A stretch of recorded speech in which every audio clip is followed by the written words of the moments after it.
Dans 2 jours, c'est le dernier conseil municipal de cette municipalité qui a fait régner pendant 25 ans une terreur dans cette ville pour les plus pauvres et en particulier pour ceux qui vivent dans la rue, mais aussi ceux qui vivent dans les cités, comme la cité de Maison Blanche qui est représentée ici, ou d'autres cités des quartiers nord.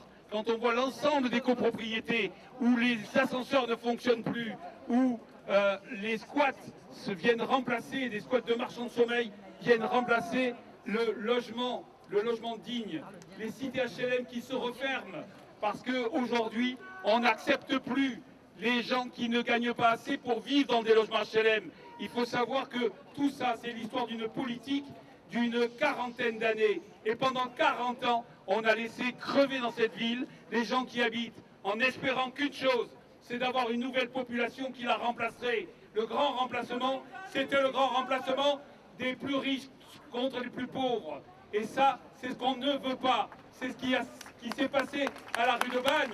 C'est le pourrissement de la ville pour que les riches la reprennent, pour que les capitales la reprennent. Et ça, c'est intolérable. Pour Emmaüs, comme pour d'autres, notre identité et notre raison d'être, c'est la solidarité. La solidarité avec ceux qui souffrent.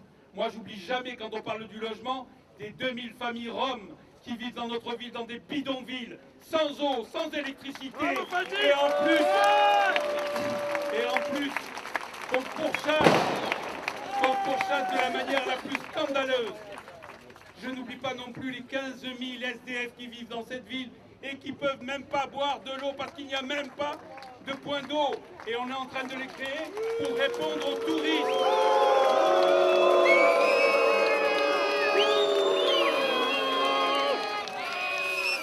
Il ne faut pas oublier non plus, certes ceux de Saint-Just, où des jeunes mineurs isolés, des enfants dorment normalement dans la rue, alors que l'État, la ville et surtout le conseil départemental de Madame Vassal devraient les prendre en charge.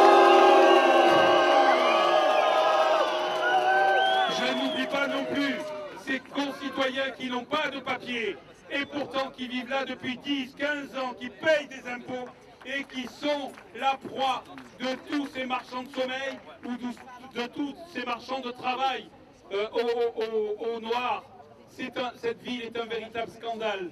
Cette ville, on y vit certes, pour certains, avec bonheur, mais la plupart vivent dans le malheur. Et face à ce malheur, il faut d'ores et déjà dire à ceux qui veulent devenir demain les maires de cette ville, ou même les conseillers départementaux, qu'on laissera plus faire, qu'ils devront s'occuper de ces populations qui ont besoin, pas de Bouygues, pas de Campenon-Bernard ou d'autres promoteurs. Non, il faut d'abord qu'on s'occupe de nos concitoyens qui souffrent dans cette ville. Ensuite, juste pour terminer, face à nos mouvements, nous n'avons rencontré que de la répression. De la répression, et quand c'est pas de la répression, c'est des amendes, c'est des fermetures administratives. Et le mépris. Et le mépris, mais le mépris est grand. Le mépris, il est sur la population.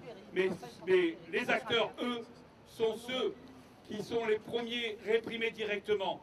Et l'exemple de Kevin, parce que c'est un exemple, pas simplement ce qu'il fait, la manière dont on veut le traiter, c'est vraiment pour nous faire taire, pour le faire taire, parce que l'acte qu'il a mené, juste coincé soi-disant un pouce, et c'est effectivement notre signe désormais de ralliement, pour un pouce, l'envoyer demain en prison et lui interdire d'enseigner, ça serait un scandale.